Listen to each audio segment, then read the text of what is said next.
What is going on, guys? It is Wrestlelamia here, back with some more news. Join us now as we look at the wildest news stories and rumors you need to know, including big changes in TNA Wrestling as various people exit the promotion, the reason behind this big change, a former AEW wrestler spotted with Sheamus, is Trish Stratus working Elimination Chamber, Hulk Hogan sued, AEW is ready to release Fenix, Mandy Rose addresses the Tiffany Stratton call-out, and much more. Be sure to subscribe and hit that notification bell for daily wrestling videos, and follow us on Facebook for exclusive lists. Also check out our new videos on Wrestlelamia XL. Now let's do the intro and get straight into our first story.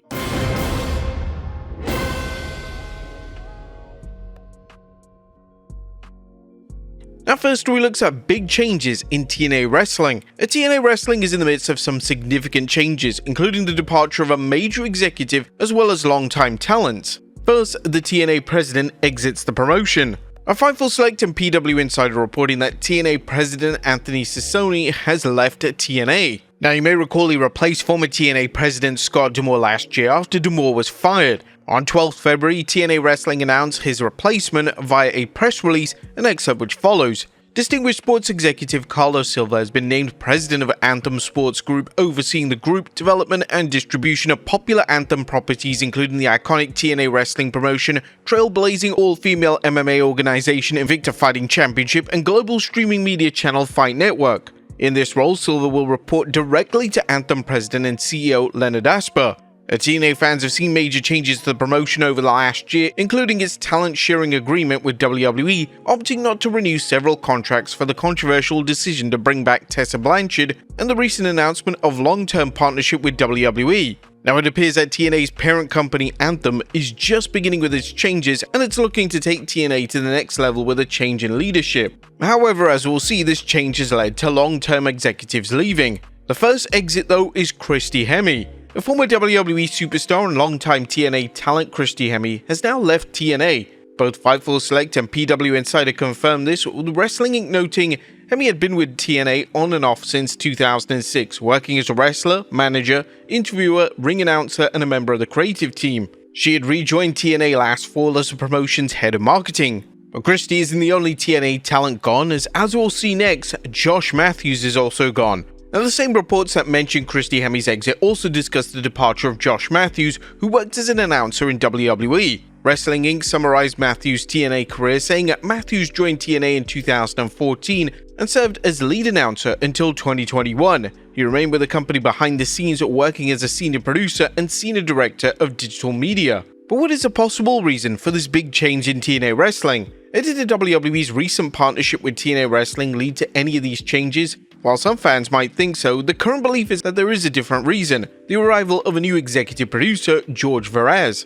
According to PW Insider, a new executive was brought on board by TNA to work in an executive producer role. We have since learned that new exec, George Varese. Johnson listed Varese's background in sports, including work for NBC, CBS, and ABC, just to name a few. Johnson commented that the belief is that Varese will be putting together his own team, which is why there were departures today. What do you guys think of these changes? What is really next for TNA Wrestling on camera and behind the scenes? Next up, where is Jordynne Grace? Now, speaking of TNA Wrestling, where is former TNA Knockouts champion Jordynne Grace? Grace recently signed with WWE and appeared at this year's Royal Rumble, but she hasn't been seen on WWE TV ever since. The popular rumor was that Jordynne would work a brief program in NXT before jumping to the main roster, so why hasn't she shown up? Well, Fightful Select Sean Ross Sapp discussed this on the show The Hump, saying, "I will say this, Jordynne Grace, they've had her relocate to Orlando. She got a place down there, from what people in WWE told me, and she's got a main roster deal, so I don't think she'll be around for very long." But there were people I was talking to who were surprised she wasn't on the shows the week after the Rumble or this week. There are several reasons for Jordynne's absence, including WWE not wanting to rush her onto TV before they have a program for her. There's also the possibility of WWE wants to wait until Vengeance Day's Fatal 4-Way match for the NXT Women's Championship before it introduces Grace on television, maybe thus preventing Grace from overshadowing the big match.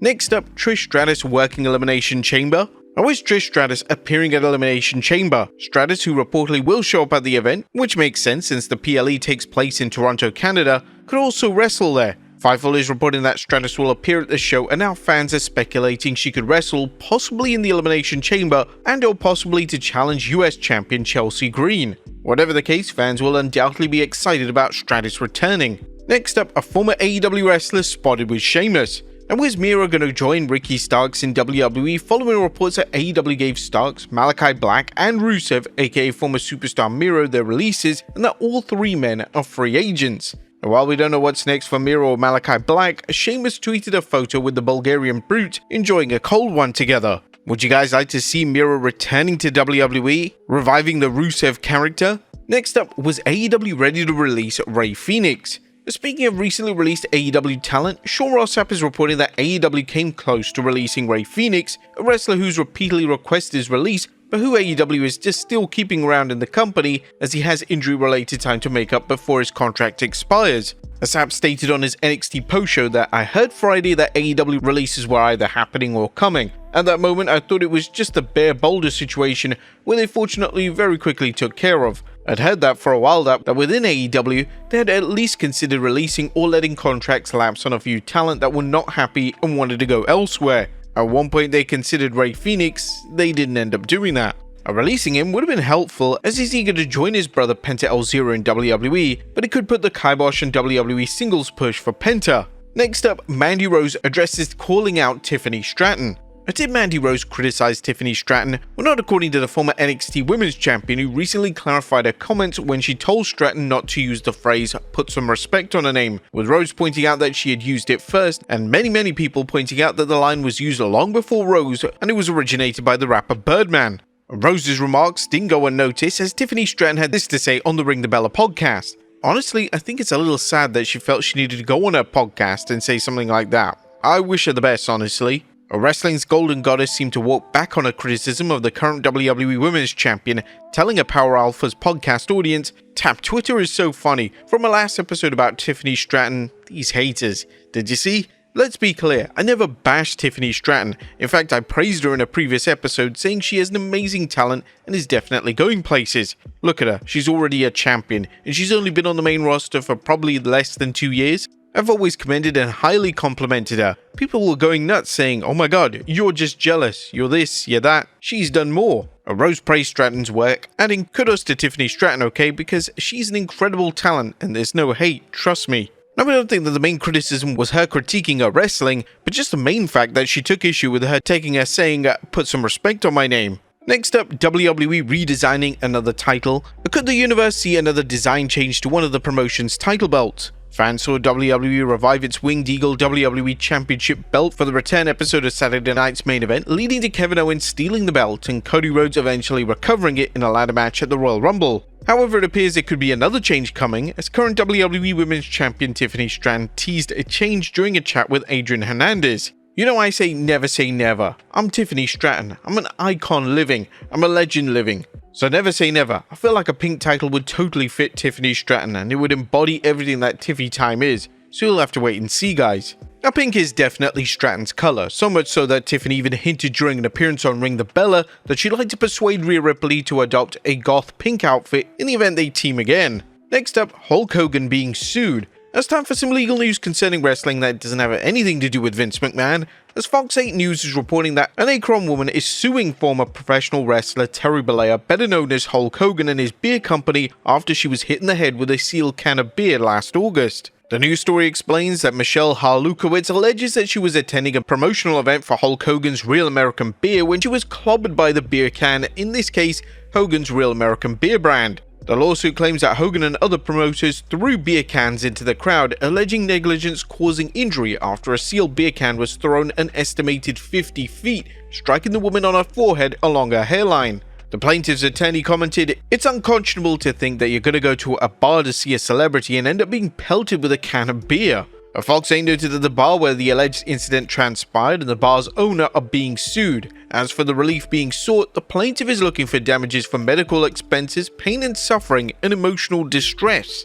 And finally, a former WWE talent looking to work with John Cena. And last but not least, everyone wants to work with John Cena before the 16-time world champion retires at the end of 2025, including former WWE announcer Tony Chimmel. Jamal, who occasionally works behind the scenes in AEW, had this to say during an appearance on the Huge Pop podcast about returning to WWE to possibly introduce Cena during a match. They AEW are pretty free with their guts, and I'm sure if, I can talk to my bosses over there, I don't think anyone would have a problem. Would you guys like to see Tony serve as a special guest announcer for one of John Cena's last matches? Let us know in the comments down below, and I'll see you next time with some more wrestling content.